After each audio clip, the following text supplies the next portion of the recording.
কোন স্ট্যাটাসে শেখ হাসিনার ভারতে অবস্থান? এ প্রশ্নে আইনজীবীরা বলছেন তাকে রাষ্ট্রীয় অতিথির মর্যাদা দিয়েছে নয়াদিল্লি। নইলে কূটনৈতিক পাসপোর্ট বাতিলের পরেই তাকে দেশে ফেরত পাঠাতো তারা। আর বন্দি বিনিময় চুক্তির আওতায় তাকে দেশে ফেরানোর প্রসঙ্গে ভারতের আইনজ্ঞদের দাবি সেটি প্রযোজ্য অপরাধীদের ক্ষেত্রে, রাষ্ট্রপ্রধানদের জন্য তা নয়।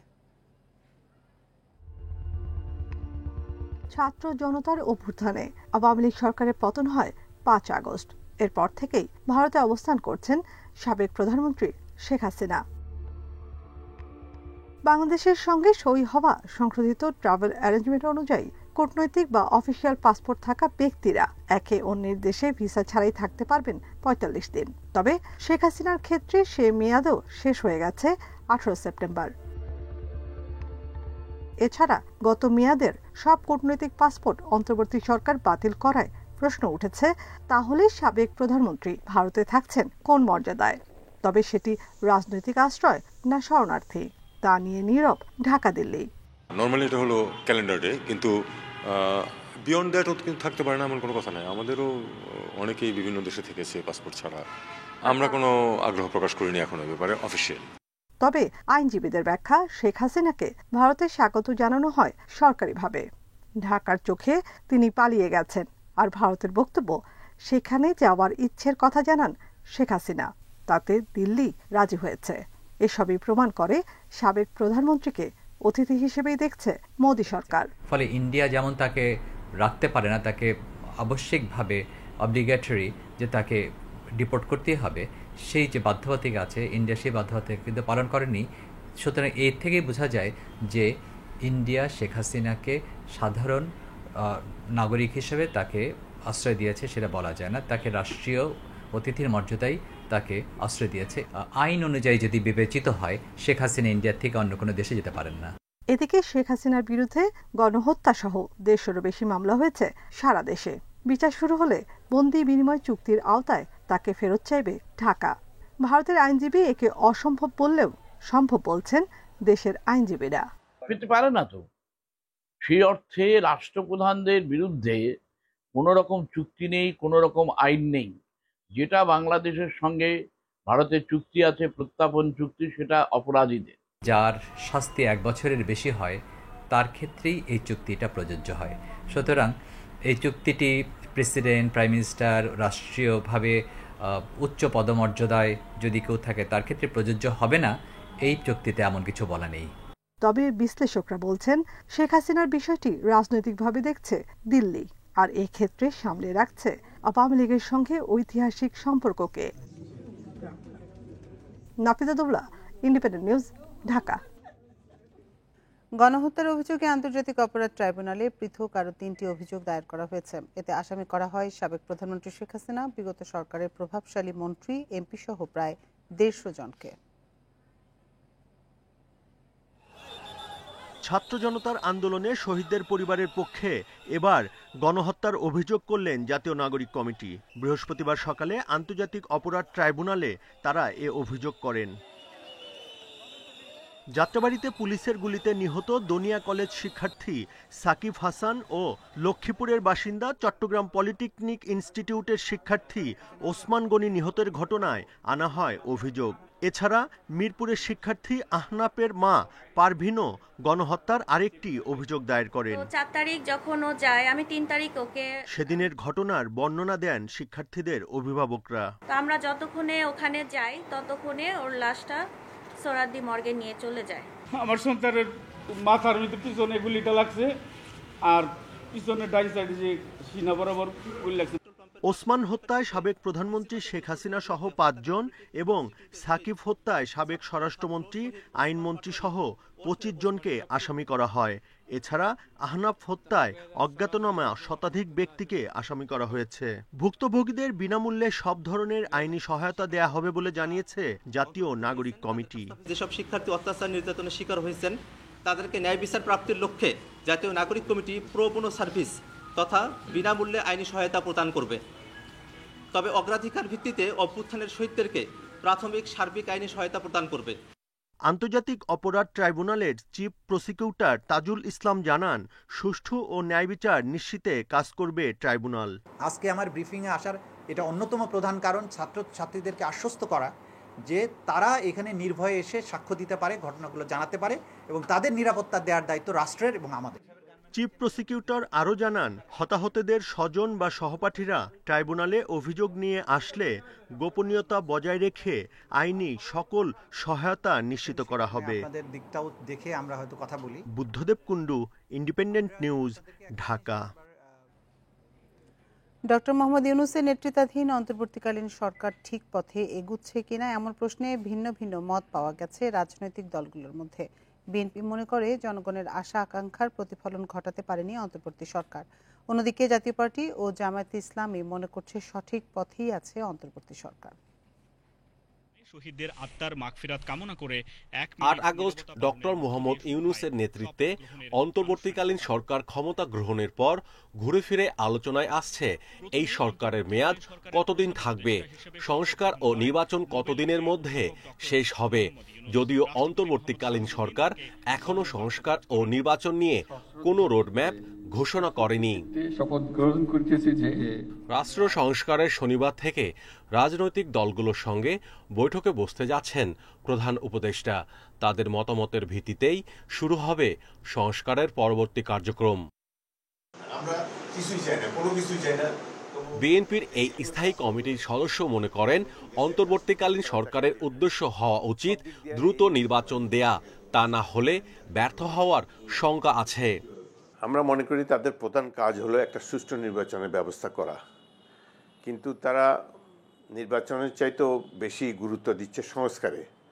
যেই সংস্কার করতে তাদের কথাবার্তা শুনে মনে হয় যে 5 থেকে 10 বছর সময় লাগবে, যে তারা অধিকাংশ ক্ষেত্রেই জনগণের আশা আকাঙ্ক্ষার প্রতিফলন ঘটাতে পারেনি। অন্তর্বর্তীকালীন সরকার নিয়ে জাতীয় পার্টি সন্তুষ্ট হলেও আইন শৃঙ্খলা পরিস্থিতি আরও উন্নতি হওয়া উচিত ছিল বলে মনে করছেন দলটির মহাসচিব। আমরা এই সরকারের কর্মকাণ্ডে খুশি, তবে একটা জিনিস বলবো, সেটা হলো এখন পর্যন্ত ল অ্যান্ড অর্ডারের বিষয়টা কিন্তু এখন পর্যন্ত পুরোপুরি কন্ট্রোল হয়নি। এদিকে জামায়াতে ইসলামী মনে করছে অন্তর্বর্তী সরকার সঠিক পথে আছে, তবে নির্বাচন ও সংস্কার নিয়ে রোডম্যাপ দেয়া উচিত বলে মনে করে দলটি। এমন একটা কঠিন অবস্থার পরে এতগুলো চ্যালেঞ্জ সামনে রেখে এই সময়টাকে খুব একটা পর্যাপ্ত যথেষ্ট বলে আমার মনে হয় না। খুব স্বল্প সময়ে তারা যতটুকু এগিয়েছেন, যতটুকু অগ্রগতি তারা লাভ করেছেন, সেটা ব্যাপারে আমরা আশাবাদী। তবে দলগুলো মনে করছে অন্তর্বর্তী সরকারের ব্যর্থ হওয়ার সুযোগ নেই।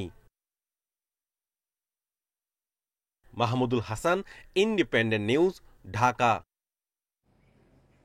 রাষ্ট্র সংস্কারে গঠিত 6টি কমিশনের মধ্যে 5টির পূর্ণাঙ্গ গেজেট প্রকাশ করেছে সরকার। রাষ্ট্রপতির আদেশক্রমে বৃহস্পতিবার মন্ত্রিপরিষদ বিভাগ থেকে এই গেজেট প্রকাশ করা হয়। সরকারের পূর্ণাঙ্গ কমিটি পাওয়া 5 কমিশন হচ্ছে পুলিশ প্রশাসন, বিচার বিভাগ, নির্বাচন ব্যবস্থা, দুর্নীতি দমন ও জনপ্রশাসন। তবে সংবিধান সংস্কার কমিশনের পূর্ণাঙ্গ কমিটির গেজেট প্রকাশ এখনো বাকি রয়েছে। প্রতিটি কমিশনে একজন করে শিক্ষার্থী প্রতিনিধি রাখা হয়েছে। এছাড়া গেজেটে বলা হয় কমিশন চাইলে আরও সদস্য যুক্ত করতে পারবে। এই সংস্কার কমিশনের কার্যক্রম 3 অক্টোবর শুরু হয়েছে এবং সংশ্লিষ্ট সব মতামত বিবেচনা করে পরবর্তী 90 দিনের মধ্যে প্রতিবেদন অন্তর্বর্তী সরকারের প্রধান উপদেষ্টার কাছে হস্তান্তর করবে। বাংলাদেশের সঙ্গে সম্পর্ক নতুন উচ্চতায় নেয়ার উপায় নিয়ে আলোচনা করতে ঢাকায় আসছেন মালয়েশিয়ার প্রধানমন্ত্রী আনোয়ার ইব্রাহিম। অন্তর্বর্তী সরকারের প্রধান উপদেষ্টা অধ্যাপক ডক্টর মোহাম্মদ ইউনূসের আমন্ত্রণে আজ তিনি ঢাকা সফর করবেন। সহযোগিতার নতুন ক্ষেত্র অনুসন্ধান এবং বিভিন্ন ক্ষেত্রে সম্পর্ক জোরদারের বিষয়ে তাদের আলোচনায় গুরুত্ব পাবে। বেলা 2টার পরে মালয়েশিয়ার প্রধানমন্ত্রী শাহজালাল আন্তর্জাতিক বিমানবন্দরে অবতরণ করতে পারেন। প্রায় 1 দশক পর মালয়েশিয়ার কোনো প্রধানমন্ত্রী বাংলাদেশে আসছেন এবং 8 আগস্ট অন্তর্বর্তী সরকার গঠনের পর এটিই কোনো সরকার প্রধানের প্রথম বাংলাদেশ সফর। প্রধান উপদেষ্টা ডক্টর মোহাম্মদ ইউনূস ও মালয়েশিয়ার প্রধানমন্ত্রীর দ্বিপক্ষীয় বৈঠকের পরে যৌথ ব্রিফিং হবে।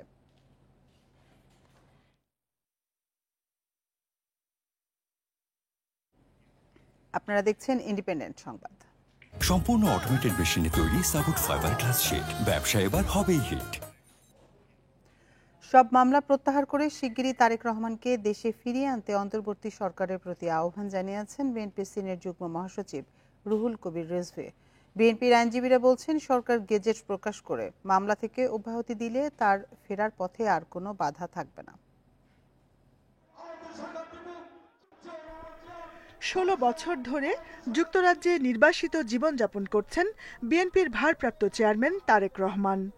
১/১১ জরুরি অবস্থার সরকার ও পরে আওয়ামী লীগের আমলে তার বিরুদ্ধে মামলা হয় অর্ধশতাধিক। এর মধ্যে সাজা হয়েছে ৬ মামলায়, কিছু স্থগিত। ২০০৭ সালে গ্রেফতারের পর বন্দিদশায় নির্যাতনের শিকার হন তিনি। অসুস্থ অবস্থায় চিকিৎসার জন্য লন্ডনে যান। প্রতিকূল রাজনৈতিক পরিস্থিতিতে আর ফেরা হয়নি দেশে। ৫ আগস্ট ছাত্র জনতার গণঅভ্যুত্থানে স্বৈরাচারের পতনের পর তারেক রহমানকে দেশে ফেরানোর প্রত্যাশা তৈরি হয় বিএনপি নেতাকর্মী ও সমর্থকদের মধ্যে। রাজনৈতিক মামলায় অনেকের সাজা মওকুফ বা প্রত্যাহার হলেও বড় ধরনের অগ্রগতি নেই তার বিষয়ে। তাই আইনি জটিলতার দ্রুত অবসান চায় বিএনপি। এখন দেশনায়ক তারেক রহমানের দেশে ফিরে আসা, এটাই হচ্ছে আমাদের অন্যতম প্রধান দাবি। দ্রুত সময়ের মধ্যে তার ফিরে আসার জন্য সরকার উদ্যোগ গ্রহণ করবে। সকল মামলা প্রত্যাহার করে তার নামে যে সাজাগুলো দেওয়া হয়েছে সেগুলো প্রত্যাহার করে তাকে, এটা 1 ঘন্টার বিষয়, এটা আজকে যে কোনো সময় একটা এক্সিকিউটিভ অর্ডার দিয়ে সেটা প্রত্যাহার করা যাবে। আইনজীবীরা বলছেন, সরকার চাইলে আইনি বাধা সরিয়ে বিএনপির ভারপ্রাপ্ত চেয়ারম্যানকে দ্রুত দেশে ফিরিয়ে আনা সম্ভব। এই মামলাগুলো যেহেতু রাজনৈতিক উদ্দেশ্য প্রণোদিত মামলা, সে কারণে তিনি সরকার যদি ইচ্ছা করেন তাহলে পরে তাকে এই মামলার থেকে অব্যাহতি দিতে পারেন, এবং অব্যাহতি দিলে জনাব তারেক রহমান সাহেবের দেশে আসতে কোনো বাধা নাই বলে আমি আইনজীবী হিসেবে মনে করি। এই জ্যেষ্ঠ আইনজীবী আরও জানান, আইনের প্রতি শ্রদ্ধাশীল বলে আইনি প্রক্রিয়া শেষ করেই দেশে ফিরবেন তারেক রহমান। জনগণের ভোটে নির্বাচিত প্রতিনিধিদের কাছে ক্ষমতা হস্তান্তর করতে হবে। Jahanara Parvin, independent news, Dhaka. অন্তর্বর্তী সরকার আন্তরিক হলে 1.5 বছরের আগেই জাতীয় নির্বাচন সম্ভব, তাই দ্রুতই নির্বাচনের রোডম্যাপ চায় বিএনপি। বিষয়টি আগামী শনিবার প্রধান উপদেষ্টার সঙ্গে বৈঠকে তুলে ধরার কথা জানিয়েছেন দলটির স্থায়ী কমিটির সদস্য ডক্টর খন্দকার মোশাররফ হোসেন ও সালাউদ্দিন আহমেদ। তাদের মতে গত 2 মাসে প্রত্যাশা অনুযায়ী রাষ্ট্র সংস্কারের কাজ এগোয়নি। ছাত্র জনতার গণ অভ্যুত্থানে শেখ হাসিনা সরকারের পতনের পর অন্তর্বর্তী সরকারের প্রধান উপদেষ্টার দায়িত্ব নিয়ে এ পর্যন্ত রাজনৈতিক দলগুলোর সাথে 2 দফা বৈঠক করেছেন ডক্টর মোহাম্মদ ইউনূস। সরকার গঠনের 2 মাসের মাথায় আবারও বিভিন্ন দলের সঙ্গে বসছেন প্রধান উপদেষ্টা। তৃতীয় দফায় রাজনৈতিক দলের নেতাদের মতামত শোনার পাশাপাশি সরকারের সংস্কার কাজের অগ্রগতি তুলে ধরা হবে। শনিবার প্রথম বৈঠক বিএনপির সঙ্গে। এতে ভোটাধিকারের গুরুত্ব তুলে ধরে দেশের মানুষ যে ভোটের অপেক্ষায় আছে তা তুলে ধরবে বিএনপি। যত দ্রুত সম্ভব নির্বাচন দিয়ে তারা সরকার থেকে বিদায় নেবে, তত এই সরকারের জন্য মঙ্গল, এই দেশের জনগণের জন্য মঙ্গল, গণতন্ত্রের জন্য মঙ্গল। যদি এই সরকার যদি আন্তরিক হয়, এখন থেকে তারা যদি পজিটিভ ইতিবাচক কর্মসূচি গ্রহণ করে, 18 মাসের আগেই এটা সম্ভব। অন্তর্বর্তী সরকারের কাছে জনগণের প্রত্যাশা অনেক, তবে প্রত্যাশার সঙ্গে তাল মেলাতে পারছে না কাজের গতি, দাবি বিএনপি নেতাদের। প্রশাসনিক যে অত্যন্ত গুরুত্বপূর্ণ পদগুলো আছে, আমরা দেখতে পাচ্ছি যে 2 মাসে আমরা যে প্রত্যাশা করেছিলাম, এই সরকার সেই ক্ষেত্রে সেই পরিমাণ সংস্কার করতে পারে নাই। প্রধান উপদেষ্টার সঙ্গে বৈঠকে নির্বাচনী রোডম্যাপ ছাড়াও প্রশাসন, নির্বাচন কমিশন সহ বিভিন্ন প্রতিষ্ঠান সংস্কার ইস্যুতে মতামত দেবে বিএনপি। আমাদের অগ্রাধিকারের মধ্যে নির্বাচনের রোডম্যাপ এবং নির্বাচন অনুষ্ঠান সংক্রান্ত যে সমস্ত রিলেটেড সংস্কার আছে ওগুলোর বিষয়ে আমাদের কথা থাকবে। প্রশাসনিক সংস্কারের বিষয়ে কিছু আমাদের পরামর্শ থাকবে। যেহেতু এখনো পর্যন্ত দেখা যাচ্ছে যে প্রশাসনের বিভিন্ন ক্ষেত্রে যারা বসে আছে তারা হচ্ছে সাবেক ফেসিবাদের দোসর, এবং তারা এই সরকারকে খুব বাধা সৃষ্টি করছে বিভিন্ন তাদের কর্মসূচি, কর্মপরিকল্পনা বাস্তবায়নে। নির্বাচন যখনই হবে, সুষ্ঠু হলে বিএনপি জয়ী হয়ে সরকার গঠন করবে বলেও আশাবাদ দলটির নেতাদের। মাহমুদ শরীফ, ইন্ডিপেন্ডেন্ট নিউজ, ঢাকা। কাতার এবং মালদ্বীপের সঙ্গে বন্দি বিনিময় চুক্তির খসড়া ও অনুসমর্থনের প্রস্তাব অনুমোদন করা হয়েছে। এর ফলে ওই দুই দেশে বন্দি থাকা বাংলাদেশিদের দেশে ফিরিয়ে আনা সম্ভব হবে। বৃহস্পতিবার সন্ধ্যায় সংবাদ সম্মেলনে উপদেষ্টা পরিষদের বৈঠকের এ তথ্য জানান প্রেস সচিব। এক প্রশ্নের জবাবে তিনি বলেন, কালবেলার প্রতিবেদন কতটা সত্য তা খতিয়ে দেখা হচ্ছে। বৃহস্পতিবার সকালে রাজধানীর তেজগাঁয়ে প্রধান উপদেষ্টার কার্যালয়ে অনুষ্ঠিত হয় উপদেষ্টা পরিষদের বৈঠক। বৈঠকে মালদ্বীপে বন্দি বাংলাদেশিদের ফিরিয়ে আনার চুক্তি খসড়ার অনুমোদন করা হয়। এছাড়া কাতারে সাজাপ্রাপ্ত বাংলাদেশিদের ফিরিয়ে এনে সাজা সম্পন্নের চুক্তি প্রস্তাবের অনুমোদন দেওয়া হয়। পরে রাজধানীর ফরেন সার্ভিস একাডেমিতে এক সংবাদ সম্মেলনে বিস্তারিত জানানো হয়। কাতার বা মালদ্বীপের সেন্টেন্সড হয়েছেন তাদেরকে আমরা ফিরিয়ে আনতে পারবো, বা তারা তাদের যে টার্মগুলো, যেগুলো জেল টার্মগুলো হয়তো বা ওনারা বাংলাদেশে এসে এটা তাদের বাংলাদেশের মাটিতে তাদের এই জেল টার্ম তারা কমপ্লিট করতে পারবেন। এ সময় সাংবাদিকদের প্রশ্নের জবাবে প্রেস সচিব জানান, টাকার বিনিময়ে ডিসি নিয়োগ নিয়ে যে সংবাদ প্রকাশিত হয়েছে তার সত্যতা খতিয়ে দেখা হচ্ছে। আমরা আশা করব যে তারা কোনো ধরনের কোনো ডিসইনফরমেশন যাতে না ছড়ায়, আমরা এটা খতিয়ে দেখছি এবং সেই অনুযায়ী আমরা হয়তোবা এটা নিয়ে আশা করছি যে একটা হাই লেভেল একটা কমিটি হবে, সেখানে কিছু সিনিয়র জার্নালিস্টকেও আমরা ইনক্লুড করতে চাচ্ছি। উপদেষ্টা পরিষদের বৈঠকে 2024 থেকে 2027 সাল পর্যন্ত রপ্তানি নীতিমালার অনুমোদন দেওয়া হয়। এর ফলে প্রতি বছর $110 বিলিয়ন রপ্তানির লক্ষ্যমাত্রা নির্ধারণ করা হয়েছে। এ সময় শ্রমিক অসন্তোষ নিরসনে প্রধান উপদেষ্টা নির্দেশ দিয়েছেন বলেও জানান প্রেস সচিব। ভালো কিছু পদক্ষেপ দেখবেন, সেই পদক্ষেপের আলোকে আমরা আশা করছি যে যেই প্রোগ্রেসগুলো হচ্ছে সেটা শেষ হবে। শনিবার বেলা 2:30 থেকে রাজনৈতিক দলগুলোর সঙ্গে বৈঠক করবেন প্রধান উপদেষ্টা। বিএনপির সঙ্গে আলোচনার মধ্য দিয়ে শুরু হবে এ সংলাপ। বনি ইবনে কামাল, ইন্ডিপেন্ডেন্ট নিউজ, ঢাকা। দ্রুতই বাতিল হচ্ছে সাইবার নিরাপত্তা আইনসহ সব ধরনের কালাকানুন। বৃহস্পতিবার বিকেলে রাজধানীতে এক মত বিনিময় সভায় একথা জানান আইন উপদেষ্টা আসিফ নজরুল। বলেন, বাংলাদেশকে সব ধরনের কালাকানুন মুক্ত করা হবে। এ আইনে দায়ের করা মামলা প্রত্যাহারের উদ্যোগ নেওয়া হয়েছে বলেও জানান উপদেষ্টা। সাইবার নিরাপত্তা আইনের প্রস্তাবিত খসড়ার সংশোধনে নিয়ে মতবিনিময় সভা করে আইন মন্ত্রণালয়। মুক্তিযুদ্ধের চেতনা, বঙ্গবন্ধু শেখ মুজিবুর রহমান, জাতীয় সঙ্গীত বা জাতীয় পতাকা সম্পর্কে বিদ্বেষ, বিভ্রান্তি ও কুৎসামূলক প্রচারণার জন্য সাজার বিধান বাতিল সহ 4টি ধারা বাতিলের প্রস্তাব করে আইন মন্ত্রণালয়। বেশ কিছু বিষয় সংযোজনের প্রস্তাবও রাখে তারা। তবে সভায় আইনটি সংশোধনের অযোগ্য দাবি করে এটি বাতিলের পক্ষে মত দেন সাংবাদিক, আইনজীবী, শিক্ষক সহ পেশাজীবীরা।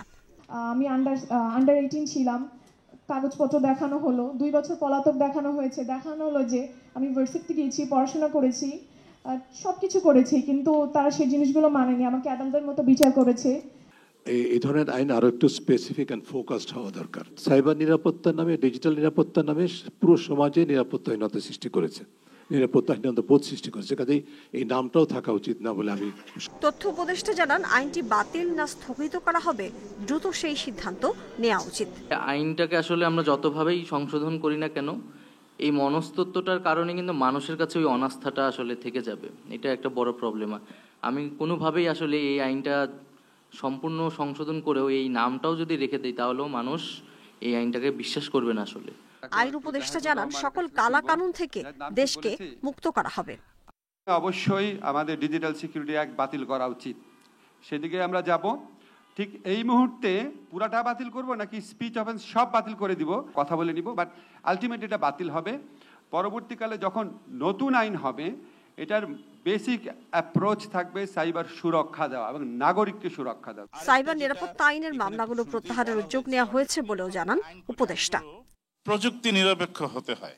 Mahmuda Moumita, independent news, Dhaka. দেশে উৎপাদনে থাকা গ্যাস ক্ষেত্রগুলোর মজুত শেষ হতে পারে 2031 সাল নাগাদ। এমন অবস্থায় নতুন কূপ খননে জোর না দিলে এলএনজি আমদানি নির্ভরতা বাড়বে। এতে জ্বালানি নিরাপত্তা আরও ঝুঁকিতে পড়বে আশঙ্কা বিশেষজ্ঞদের। যদিও পেট্রোবাংলার দাবি 50 কূপ খননের মাধ্যমে 2 বছরে জাতীয় গ্রিডে যুক্ত হবে 60 কোটি ঘনফুট গ্যাস। দেশে দৈনিক গ্যাসের চাহিদা যখন 400 কোটি ঘনফুট তখন মিলছে 250 কোটি ঘনফুটের মতো। জ্বালানি খাতের বেহাল দশায় ক্ষতিগ্রস্ত হচ্ছে শিল্পের উৎপাদন। এজন্য ব্যবসায়ীরা দুষছেন বিদায়ী সরকারের অদূরদর্শিতা ও স্বেচ্ছাচারিতাকে।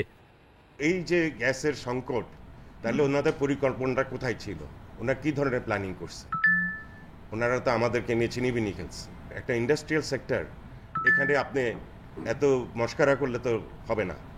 আপনাকে সময় মতো আমাদেরকে গ্যাস দিতে হবে। আমরা কি গ্যাসের জন্য পে করি না? জ্বালানি বিভাগের তথ্যমতে গত 1.5 দশক বছরে গড়ে 2টি অনুসন্ধান কূপও খনন হয়নি। ফলে 2017 সালে গ্যাসের মাস্টার প্ল্যানে এলএনজি আমদানি প্রাধান্য পায়। বিশেষজ্ঞরা বলছেন, নিজস্ব গ্যাস অনুসন্ধানে দীর্ঘদিনের উদাসীনতার নেতিবাচক প্রভাব পড়েছে অর্থনীতিতে। গ্যাস সেক্টরের সবচেয়ে বড় দুর্বলতা হচ্ছে গতি, ধীর গতি। এই ধীর গতির ফলে যে পরিকল্পনা করা হয় সেটা বাস্তবায়নে যেটা 2 বছরের সময় দেওয়া হয় সেটা লেগে যায় 4-5 বছর। সুতরাং এর থেকে বার হয়ে যদি না আসতে পারি এই ধীর গতির ব্যবস্থাপনা থেকে, তাহলে আমাদের এই গ্যাসের সমস্যার সমাধান হবে না। দেশের 29 গ্যাস ক্ষেত্রের মধ্যে উৎপাদনে আছে 20টি, যেগুলোর মজুদ 7.32 TCF। বাড়তি গ্যাস পেতে 2023 সালে পেট্রোবাংলা অনুসন্ধান উন্নয়ন সহ মোট 50টি কূপ খননের উদ্যোগ নেয়, যার মধ্যে 15টি খনন শেষ হয়েছে। 35 কূপের 18টি খনন করবে রাষ্ট্রীয় প্রতিষ্ঠান বাপেক্স। বাকিগুলোতে বিদেশি ঠিকাদার নিয়োগ হবে উন্মুক্ত দরপত্রে। আমরা 14টি কূপ খনন করে যে সাকসেস রেট পেয়েছি, আমরা আশা করছি যে এই হারে যদি আমাদের সাকসেস থাকে তাহলে আমরা 600-র কাছাকাছি চলে যাব। কোনো কূপে যদি অভূতপূর্ব পরিমাণ বেশি পাই তাহলে এটা ক্রস করতে পারে। জ্বালানি খাতের মহাপরিকল্পনায় দেখা যায় 2030-31 অর্থবছর গ্যাস ক্ষেত্রের বিদ্যমান কূপগুলোর উত্তোলন নামতে পারে 70 কোটি ঘনফুটে। তখন দৈনিক গ্যাসের চাহিদা থাকবে প্রায় 500 কোটি ঘনফুট। Hari Saha, independent news, Dhaka. জাহাঙ্গীরনগর বিশ্ববিদ্যালয়ের বৈষম্য বিরোধী আন্দোলনের 17 সমন্বয়ক ও সহ সমন্বয়ক পদত্যাগ করেছেন। বৃহস্পতিবার বিকেলে বিশ্ববিদ্যালয়ের ছাত্র শিক্ষক কেন্দ্রে সংবাদ সম্মেলনে এ ঘোষণা দেন তারা। লিখিত বক্তব্যে আব্দুর রশিদ জিতু বলেন, 13 জুলাই বৈষম্য বিরোধী ছাত্র আন্দোলনের সমন্বয়ক কমিটি গঠন করা হয়। জাহাঙ্গীরনগর বিশ্ববিদ্যালয় ও সাভার এলাকায় ফ্যাসিবাদের বিরুদ্ধে আন্দোলনে নেতৃত্ব দেয় বৈষম্য বিরোধী ছাত্র আন্দোলন। 5 আগস্ট কাঙ্ক্ষিত সফলতা অর্জনের পুরো সময় সবাই একই লক্ষ্যে কাজ করেন বলেও জানান তিনি। পদত্যাগের জন্য কয়েকজন সমন্বয়কের বিতর্কিত কাজকে কারণ হিসেবে তুলে ধরেন তারা। জাবির কতিপয় সমন্বয়কের বিতর্কিত কার্যক্রম এবং ব্যক্তিগত প্রভাব খাটিয়ে নিজ স্বার্থ উদ্ধারের প্রচেষ্টা। দ্বিতীয়ত, বৈষম্যবিরোধী ছাত্র আন্দোলনের সরকারি দলের মতো আচরণ এবং গণঅভ্যুত্থানের স্পিরিট বিরুদ্ধ কাজ। এই দুইটি কারণকে সামনে রেখে মূলত আজকে জাহাঙ্গীরনগর বিশ্ববিদ্যালয়ের 13 জন সমন্বয়ক এবং 4 জন সহ সমন্বয়ক আমরা পদত্যাগের ঘোষণা দিচ্ছি। নির্ধারিত সময় পার হলেও চট্টগ্রামে লাইসেন্স করা 73টি অস্ত্র জমা পড়েনি। অস্ত্র জমা না দেওয়ার তালিকায় আছেন সাবেক মন্ত্রী ও সংসদ সদস্যরাও।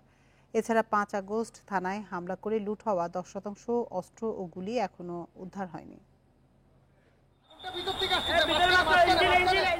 অন্তর্বর্তী সরকার ক্ষমতা নেয়ার পর 3 সেপ্টেম্বরের মধ্যে লাইসেন্স করা অস্ত্র জমা দেওয়ার নির্দেশ দেয়া হয়। সময়সীমা শেষ হওয়ার পর দেখা গেছে চট্টগ্রামে লাইসেন্স করা 725টি আগ্নেয়াস্ত্রের মধ্যে 73টি এখনও জমা পড়েনি।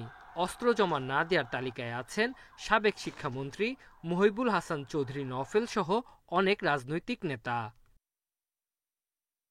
পুলিশ বলছে, নির্দিষ্ট সময়ের মধ্যে জমা না দেয়ায় লাইসেন্স করা অস্ত্র অবৈধ ঘোষণা করা হয়েছে। সেগুলো উদ্ধারে অভিযান পরিচালনা ও মালিকদের বিরুদ্ধে আইনগত ব্যবস্থা নেওয়া হবে। আমাদের কোতোয়ালি থানায় 68টা লাইসেন্সের মধ্যে একজন অস্ত্র কিনে নেয়, 67টা লাইসেন্স আছে। তো এই এর মধ্যে মোট 60টি অস্ত্রের জমা পড়েনি। তো এগুলোর ব্যাপারে আমরা কাজ করতেছি, কেন জমা পড়েনি। এদিকে 5 আগস্ট চট্টগ্রাম শহরের 15টি থানায় হামলা হয়। লুট করা হয় 5 শতাধিক অস্ত্র ও 10,000-এর বেশি গুলি।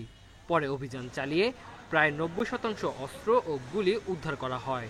যখনই পাবলিকের হাতে যাবে বা যার হাতে যাক বা যে ধরনের গোষ্ঠীর হাতে যাক, সেটা কিন্তু অবশ্যই চিন্তার বিষয়।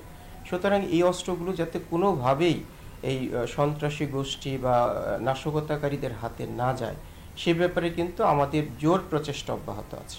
AK-47 কিংবা চাইনিজ রাইফেল যেগুলো, এগুলো আসলে ক্যারি করা এত সহজ না। তো ওই সেন্সে আমাদের ধারণা অধিকাংশ অস্ত্রই আসলে আমাদের চট্টগ্রাম থেকে যে অস্ত্রগুলা লুট হয়েছে সেগুলো হয়তো চট্টগ্রাম কেন্দ্রিক এলাকাতেই আছে। তো আমরা বিভিন্ন গোয়েন্দা তথ্যের ভিত্তিতে এখনো কাজ করে যাচ্ছি এবং আশা রাখি অধিকাংশ অস্ত্রই আমরা উদ্ধার করতে পারবো। অপরাধীদের হাতে যাওয়ার আগে লুট হওয়া অস্ত্র উদ্ধারে তৎপরতার কথা জানিয়েছে প্রশাসন।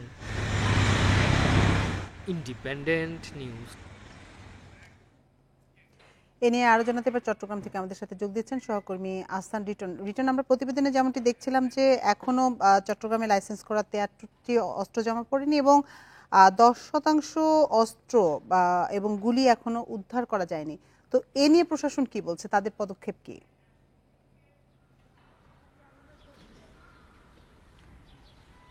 দেখুন, চট্টগ্রামের গেল 5 আগস্ট সারা দেশের মতো চট্টগ্রামে যে থানাগুলোতে আসলে লুটপাট হয়েছিল সেই ধারাবাহিকতার মধ্যে দেখেছি অসংখ্য অস্ত্র এবং গুলি প্রতিটি থানা থেকে যারা দুর্বৃত্ত রয়েছে তারা সরিয়ে ফেলেছেন। আমরা আসলে জানি যে চট্টগ্রামের প্রায় 15টি থানায় লুটপাট হয়েছে। আমরা দেখি চট্টগ্রামের কোতোয়ালি, আকবর শাহ, ইপিজেড, পদেঙ্গা সহ বেশ কিছু থানা একেবারে তছনছ করে ফেলা হয়েছে এবং সেখানে এখনো পর্যন্ত ঠিকঠাকভাবে বসার উপযোগী আসলে করে ফেলা হয়নি। সম্পর্ক কারণে দেখি সেখান থেকে বিপুল পরিমাণ অস্ত্র এবং গোলা বারুদ থেকে শুরু করে তাদের অনেক গুরুত্বপূর্ণ নথি সেখান থেকে খোয়া গেছে এবং সেই ঘটনার পর থেকে আসলে পুলিশ নানাভাবে চেষ্টা করছে তাদের খোয়া যাওয়া অস্ত্রগুলোকে উদ্ধার করার জন্য। কিন্তু আমরা দেখছি যে আসলে প্রায় 1.5 মাস হয়ে যাওয়ার পরেও কিংবা তার বেশি সময় হয়ে যাওয়ার পরে এখনো পর্যন্ত 73টি অর্থাৎ 725টি অস্ত্র থানাগুলো থেকে লুট হয়েছিল, কিন্তু এখনো পর্যন্ত 73টি অস্ত্র তারা উদ্ধার করতে পারেন। আমরা দেখছি এখনো পর্যন্ত নগরের বিভিন্ন থানার আশপাশে যে লুণ্ঠিত যে সমস্ত অস্ত্রগুলো ছিল সেগুলো পাওয়া যাচ্ছে। গত 3 থেকে 4 দিন আগে আমরা দেখেছি চট্টগ্রামের হালিশহর থানার আশপাশেই একটি মসজিদের পাশে সেই থানা থেকে লুট হওয়া একটি পিস্তল কে বা কারা একটি ঝোপের মধ্যে ফেলে যায়, পরবর্তীতে পুলিশ সেটি উদ্ধার করে। অর্থাৎ আপনি জানেন যে একটি অস্ত্র লুট হওয়ার পরে একটি সময়সীমা বেঁধে দেওয়া হয়েছিল যে একটি নির্দিষ্ট সময়ের মধ্যে অস্ত্রগুলো যদি কেউ দিয়ে থাকেন সেটিকে মোটামুটি তারা আইনের অর্থাৎ তাদেরকে ক্ষমা করা হবে। কিন্তু সেই সময়টি পার হয়ে যাওয়ার পর পুলিশের পক্ষ থেকে বলা হচ্ছে এখন যে সমস্ত অস্ত্র মানুষের কাছে রয়ে গেছে সেটি যেভাবেই থাক সেটি এখন অবৈধ অস্ত্র হিসেবে তারা গণ্য করবেন এবং এই ক্ষেত্রে তারা সেই অস্ত্রগুলো যেহেতু মানুষের কাছে থাকলে এই জনপদের জন্য একটি বড় বিপজ্জনক ঘটনা ঘটতে পারে, সেই কারণটিকে সেই বিষয়টিকে মাথায় রেখে পুলিশ আসলে সার্বক্ষণিক তাদের যে অভিযান সেটি চালাচ্ছে এবং আমরাও দেখছি যে মাঝে মাঝে তারা 1-2টি করে অস্ত্র উদ্ধার করতে পারছে। তবে যেহেতু বিপুল সংখ্যক অস্ত্র এখনো পর্যন্ত সাধারণ মানুষের হাতে রয়ে গেছে এবং যারা অস্ত্রগুলো লুট করেছেন তারা নিশ্চয়ই কোনোভাবেই তারা আসলে ভালো মানুষ হতে পারেন না, তারা সন্ত্রাসী কার্যক্রমের সঙ্গে লিপ্ত থাকতে পারেন এমন এটাই স্বাভাবিক এবং সেই কারণে পুলিশ এবং চট্টগ্রামের যে সমস্ত সুশীল সমাজ রয়েছে তারাও ভাবছেন যে যত দ্রুত সম্ভব অস্ত্রগুলো উদ্ধার করা দরকার।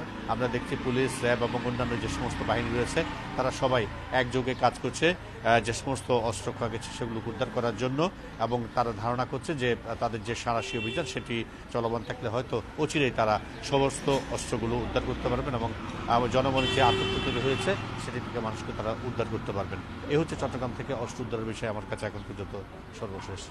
চট্টগ্রাম থেকে সবশেষ তথ্য জানাচ্ছিলেন সহকর্মী আহসান রিটন। সাবেক খাদ্যমন্ত্রী সাধনচন্দ্র মজুমদারকে গ্রেপ্তার করেছে ডিবি পুলিশ। বৃহস্পতিবার রাত 8:30টার দিকে রাজধানীর বসুন্ধরা আবাসিক এলাকা থেকে তাকে গ্রেপ্তার করা হয়। ডিএমপি মিডিয়া বিভাগ থেকে জানানো হয় 5 আগস্ট শেখ হাসিনার দেশত্যাগের পর দায়ের করা একাধিক মামলায় সাধনচন্দ্র মজুমদারকে আসামি করা হয়।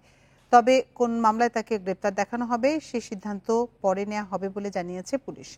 সাধনচন্দ্র মজুমদার রাজনীতি শুরু করেন ছাত্রলীগের কর্মী হিসেবে, পরে ইউপি চেয়ারম্যান হন, এরপর উপজেলা চেয়ারম্যান এবং সংসদ সদস্য নির্বাচিত হন। পরে খাদ্য মন্ত্রণালয়ের দায়িত্ব পান সাধনচন্দ্র মজুমদার।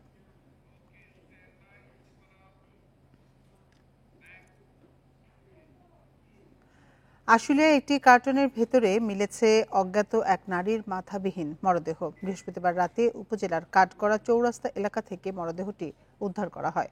পুলিশ জানিয়েছে চৌরাস্তা এলাকায় কার্টনের ভেতরে এক নারীর মরদেহের খণ্ডিত অংশ দেখতে পায় স্থানীয়রা। পরে আশুলিয়া থানা পুলিশকে খবর দেয়া হয়।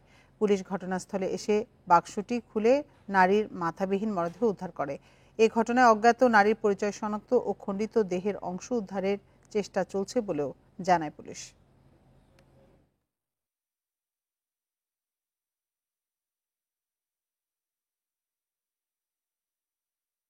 কিছু লোকজন এসে কার্টুনটা খুলে দেখে মানুষের পা দেখা যাচ্ছে, সাথে সাথে থানাকে সংবাদ দিলে থানার অফিসার ইনচার্জ সহ আর পুলিশ পরিদর্শক তদন্ত এবং থানার অন্যান্য অফিসার এসে দেখে একটা মহিলার লাশ খণ্ড বিখণ্ড এবং মাথাবিহীন একটা লাশ পায়। তদন্ত চলতেছে, র্যাব এবং তাদের ফিঙ্গারপ্রিন্ট নিয়ে গেছে। লক্ষ্মীপুরে ইলিশের সরবরাহ বাড়ায় দাম কিছুটা কমেছে। প্রতি কেজি ইলিশের দাম 200 থেকে 300 টাকা কমে এখন বিক্রি হচ্ছে 1400 থেকে 1500 টাকায়, যা গত সপ্তাহ ছিল 1700 থেকে 1800 টাকা। দাম কমায় খুশি ক্রেতা বিক্রেতারা। লক্ষ্মীপুরে গত সপ্তাহের চেয়ে ইলিশের সরবরাহ কিছুটা বেড়েছে। জেলেদের জালে ধরা পড়ছে ইলিশ। সরগরম লক্ষ্মীপুরের 30টি মাছঘাটি, ব্যস্ত জেলে ও আড়তদাররা। ঘাটে মেঘনার ইলিশ কম থাকলেও সাগরের ইলিশ আসছে। গত বছরের চেয়ে এই বছর তুলনামূলক মাছ অনেক কম। দীর্ঘ আজকে 3 দিন থেকে মাছ একটু দেখা দিছে, দাম একটু সামান্য শিথিল হয়েছে। কাটা আসতেছে, আমি আরো মনে হয় 15 দিন আগে আসছে, মাছ এরকম ছিল না, এখন মোটামুটি মাছ ঘাটা দেখা যাইতেছে। 1 কেজি ওজনের ইলিশ বিক্রি হচ্ছে 1400 থেকে 1500 টাকা, যা এক সপ্তাহ আগে ছিল 1700 টাকা। আর 1 কেজির কম ওজনের ইলিশ বিক্রি হচ্ছে 1000 থেকে 1200 টাকায়। দাম নিয়ন্ত্রণে রাখতে বাজার মনিটরিং এর দাবি জানিয়েছেন ক্রেতা বিক্রেতারা। কিছু মাছ পাওয়া যাইতেছে, জেলেরা পাইতে আছে, রেটও অনেক কমছে আগের তুলনায়। আগে ছিল কেজি 2000 টাকা, এখন কেজি 1500 টাকা। বড় 1 কেজি যেগুলো আর জাটকা যেগুলো 4 কেজি 4টা কেজি এগুলো ছিল 600 টাকা, এখন 500 টাকা পাওয়া যাচ্ছে। মৎস্য কর্মকর্তা জানান, নদীতে পানি বাড়ায় মেঘনায় ইলিশ ধরা পড়ছে। ইলিশ মাছটা হলো আমাদের সাগর মাছ। এটা সাধারণত নদীতে যখন আপনার স্রোত হবে, পানি বাড়বে, তখন মাছগুলো উজানের দিকে উঠে আসে, তখনই কিন্তু মাছগুলো ধরা পড়ে। এখন সাধারণত বর্ষাকালে ইলিশ মাছটা ধরা পড়ে, সেই হিসাবে আমরা মনে করি যে বর্ষাকালটা ইলিশ মাছের জন্য মৌসুম। এবার লক্ষ্মীপুরে ইলিশ উৎপাদনের লক্ষ্যমাত্রা নির্ধারণ করা হয় 28,500 মেট্রিক টন। Independent news. এ নিয়ে আলোচনাতে এবার চাঁদপুর থেকে আমাদের সাথে যোগ দিচ্ছেন সহকর্মী মনিরুজ্জামান বাবলু। বাবলু, আমরা প্রতিবেদনে যেমনটি দেখছিলাম যে লক্ষ্মীপুরে ইলিশের দাম কমেছে, চাঁদপুরের পরিস্থিতি কেমন দেখছেন? বাজারে ইলিশের সরবরাহ কেমন? চাঁদপুরে ইলিশের দাম গত সপ্তাহের তুলনায় 50 টাকা কেজিতে কমেছে, অর্থাৎ 2000 টাকা মন প্রতি কমেছে। গত সপ্তাহে আমরা দেখেছি যে হঠাৎ করে যখন ভারতে ইলিশ রপ্তানি করার ঘোষণা এসেছে, তারপর থেকে মন প্রতি 2000 টাকা বেড়েছে। ইলিশের আকার ভেদে কিন্তু এই দাম বৃদ্ধি হয়েছে, কিন্তু এই সপ্তাহে গতকাল এবং আজকে সকাল পর্যন্ত যে বিক্রি হচ্ছে মাছ ঘাটে, সেখানে কিন্তু মন প্রতি 2000 টাকা কমেছে মাছের দাম। লক্ষ্মীপুরের চেয়ে কিন্তু চাঁদপুরের মাছের দাম কিন্তু আমরা দেখতে পাচ্ছি যে বেশি এখানে বিক্রি হচ্ছে। আমরা জানি যে এখানে পাইকারির পাশাপাশি খুচরা বিক্রেতা ক্রেতাদের সমাগম থাকে বেশি। সেই তুলনায় জেলেরা বলছেন যে, ব্যবসায়ীরা বলছেন যে এখানে মাছের সরবরাহ বিগত কয়েক বছরের তুলনায় অনেক কম। এবার কিন্তু মৎস্য বিভাগ থেকে বলা হচ্ছে যে এখানে মাছের সরবরাহ, নদীতে মাছ রয়েছে এবং মাছ আরোহণ করা যাচ্ছে। মাছের যে সরবরাহের বিষয়গুলো, এই মাছ আমি রয়েছে মুহূর্তে চাঁদপুর মাছঘাটে। এই মাছঘাটে কিন্তু এই সকাল থেকে কিন্তু এখানে পার্শ্ববর্তী যে জেলা শরীয়তপুর, ভোলা, লক্ষ্মীপুর, রামগতি, হাতিয়া, সন্দ্বীপ থেকে এখানে মাছ ব্যবসায়ীরা এখানে মাছ নিয়ে আসেন এবং এই ঘাটে কিন্তু ক্রেতা এবং খুচরা বিক্রেতা, পাইকারি বিক্রেতার সমাগম হয়। এতে কিন্তু সকাল 10টা থেকে এখানে যে প্রতিদিনের যে 24 ঘন্টা পর যে মাছের দাম নির্ধারণ করা হয়, সেটি সকাল 10টা থেকে কিন্তু মাছের দামটি নির্ধারণ করা হয়। আমরা আজকে সকালে এখানে মাছ বিক্রি হচ্ছে প্রতি কেজি মাছ যে 1 কেজির উপরে, সেটি 1750 থেকে 1800 টাকা এবং 1 কেজির নিচে যেটা সেটা 1600 টাকা এবং 1400 টাকা। আমরা জানি যে এখানে চাঁদপুরে ইলিশ বলে একটা ইলিশ রয়েছে এবং পার্শ্ববর্তী জেলা থেকে 2 ধরনের ইলিশ এখানে ক্রয় বিক্রয় করা হচ্ছে। এই কারণে মাছের দাম চাঁদপুর ইলিশ এবং যে পার্শ্ববর্তী জেলার যে ইলিশগুলো, তার মধ্যে কিন্তু 150 থেকে 200 টাকা দরে তফাৎ থাকছে। মাছের বাজারে যে মাছ ব্যবসায়ীরা বলছেন যে সামনে যে পূজা এবং মাছের যে বন্দরে মাছ ধরা যে বন্ধ 5 দিনের, তাতে কিন্তু মাছের দাম ক্রমে কিন্তু আরো বৃদ্ধি পেতে পারে বলে তারা বলছেন। যদি সরবরাহ বাড়ে তাহলে কিন্তু এখন যে দাম রয়েছে সেটি স্থিতিশীল থাকবে বলে এখানকার ব্যবসায়ীরা জানিয়েছেন। চাঁদপুরের মাছের যে ইলিশের যে সরবরাহ বিগত বছরগুলোর তুলনায় এবার যে লক্ষ্যমাত্রা ধরেছে, আমাদের যে মৎস্য বিভাগ থেকে বলা হয়েছে 35,500 মেট্রিক টন মাছের যে উৎপাদনের যে লক্ষ্যমাত্রা সেটি নির্ধারণ করেছে। আমরা জানি যে গত বছরের তুলনায় এবার যে জুলাই এবং আগস্টে যে মাছের সরবরাহ হয়েছে সেটি কিন্তু 100 মেট্রিক টন মাছ বেশ কম উৎপাদন হয়েছে চাঁদপুরের এই হিসাব অনুযায়ী। পরিসংখ্যান অনুযায়ী মাছের সরবরাহ কিন্তু আগামী এই যে 22 দিনের বন্ধ রয়েছে তারপর থেকে কিন্তু মাছের যে লক্ষ্যমাত্রা সেটি কাঙ্ক্ষিত পাবে বলে আমাদেরকে জানিয়েছে গবেষকরা। আমরা কথা বলেছিলাম চাঁদপুর মৎস্য গবেষণা ইনস্টিটিউটের সাথে, তারা জানিয়েছেন যে এই মাছ ঘাটে এবং চাঁদপুর যে মাছের প্রাপ্যতা সেটা কিন্তু আগামী যে 22 দিন ধরার পর কিন্তু মাছের সরবরাহ আরো বাড়বে বলে তারা জানিয়েছেন। চাঁদপুর থেকে এই ছিল আমার কাছে সর্বশেষ। চাঁদপুর থেকে জানাচ্ছিলেন সহকর্মী মনিরুজ্জামান বাবলু। প্রায় 24.5 কোটি টাকার লক্ষ্যমাত্রা নিয়ে নাটোরে চলন বিলে চলছে শুটকি উৎপাদন। লবণ ছাড়া অন্য কোনো রাসায়নিক ব্যবহার না করায় এটির চাহিদা দেশ জুড়ে। ব্যবসায়ীরা বলছেন বিলে পানি কম থাকায় এবার মিঠা পানির শুটকির উৎপাদন কম হতে পারে। নাটোর বগুড়া মহাসড়কের পাশে অর্ধশত ছোট বড় চাতালে শুকনো হচ্ছে চলন বিলের পুঁটি, টাকি, চান্দা, ট্যাংরা, বোয়াল সহ বিভিন্ন প্রজাতির মাছ। ব্যবসায়ীরা বলছেন এবার বিলে পানি কম, মাছের আকার হয়েছে ছোট, শুটকি উৎপাদনও তাই কম হবে। তবে চলন বিলের মিঠা পানির শুটকির চাহিদা আছে। চলন বিলের মিঠা পানির মাছ, এই মাছটা খুব স্বাদের মাছ, সুস্বাদু মাছ। এখানে মাছ ধরেন যে পুঁটি মাছ, ট্যাংরা, বোয়াল মাছ, ষাটি মাছ, আপনার চান্দা মাছ, গুচি মাছ, মানে বিভিন্ন ধরনের মাছ এইখানে আমরা শুকটি করা হয়। আমরা কোনো কেমিক্যাল দিই না, শুধু লবণই ব্যবহার করি। এই জন্য নাটোরের মাছ খুব ভালো চাহিদা দামে বেচতে পারি। প্রাকৃতিকভাবে উৎপাদন হওয়ায় চলন বিলের শুটকি খেতে সুস্বাদু, কথা জানিয়ে ক্রেতারা বলছেন এবার শুটকির দাম চড়া। চলন বিলের মাছ অনেক সুস্বাদু, অনেক মজা লাগে খাইতে, আর কোনো কেমিক্যাল ছাড়া অনেক ভালো লাগে খাইতে। লবণ দিয়ে শুধু রাখে আর কি। প্রত্যেকবারই মাছ কিনি, এবার মাছের আমদানি কম কিন্তু খেতে সুস্বাদু লাগে তাই কিনতে আসছি, দামটা অনেক বেশি। চলতি মৌসুমে নাটোরে প্রায় 24.5 কোটি টাকার শুটকি উৎপাদনের আশা করছে মৎস্য বিভাগ। এবছর একটু পানি লেটে আসছে, আপনার জানেন যে জুন মাস পর্যন্ত তেমন বৃষ্টিপাত ছিল না, যে কারণে অনেকে আশঙ্কা করছেন যে হয়তো উৎপাদন একটু কম হবে। তবে শেষের দিকে আমাদের যেহেতু আবার বর্ষা হয়েছে এবং এখনো পানি আছে, তো আমরা আশা করছি হয়তো উৎপাদন ব্যাহত হবে না। চলন বিলে বর্ষা মৌসুমে প্রায় 40,000 মানুষ শুটকি উৎপাদন ও বিক্রি করে জীবিকা নির্বাহ করে। Independent news. রংপুরে তিস্তার ভাঙনের কবলে নদীপাড়ের 3 উপজেলার 10 গ্রামের প্রায় 20,000 মানুষ। ভাঙনে ক্ষতিগ্রস্ত হয়েছে ঘরবাড়ি, রাস্তাঘাট, ফসলি জমি। সব হারিয়ে নিঃস্ব মানুষেরা আশ্রয় নিয়েছে সড়ক ও উঁচু জায়গায়। তিস্তা নদীর পানি কমছে, তবে বিপদ কাটেনি নদীপাড়ের মানুষের। নতুন করে ভাঙনের সর্বস্ব হারাচ্ছেন তারা। আশ্রয় নিয়েছেন স্কুল, সড়ক ও উঁচু জায়গায়। নদীতে বিলীন হয়েছে 20টি পরিবারের ঘরবাড়ি এবং 250 হেক্টর জমির ফসল। গুরুত্বপূর্ণ শঙ্করদাহ সড়কের 4 কিলোমিটারের 3 কিলোমিটারই ভাঙনে বিলীন। এছাড়া ভাঙনের মুখে নিজপাড়া, গদাই, পাঞ্জরভাঙা গ্রাম ও তিস্তা মহিপুর ব্রিজ সড়ক। আধ ঘন্টার মধ্যে মনে হয় হাফ মিটার ভাঙে গেছে, আর কিছুক্ষণ থাকলে আরো 1 মিটার চলে যেতে পারে। এখন থাকি বাড়ি ভাঙিয়েছিল 7বার বাড়ি ভাঙা, কোনো নদীর কাজ নেই। পানি নির্ভর যদি কাজ করে 100 বস্তা দিয়ে দেয়, 4000 বস্তা ধরে দিয়ে থই, এভাবে নদীর কাজ হয় না। আমাদের ভাঙনের হাত থেকে রক্ষা করার মতো কেউ নাই। পানি উন্নয়ন বোর্ড বলছে ভাঙন ঠেকাতে এলাকায় জিওব্যাগ ফেলা হচ্ছে। স্বল্প সময়ে আমরা প্রকল্প দাখিল করব এবং প্রকল্পটি পাশ হলে, অনুমোদিত হলে এই নদী ভাঙনের যে সমস্যা আছে তিস্তা কেন্দ্রিক, নদী ভাঙনের সমস্যা সমাধান করা সম্ভব হবে। চলতি বছর বন্যায় 8 বারের মতো ভাঙনের কবলে পড়ে তিস্তাপাড়ের মানুষ। Independent news.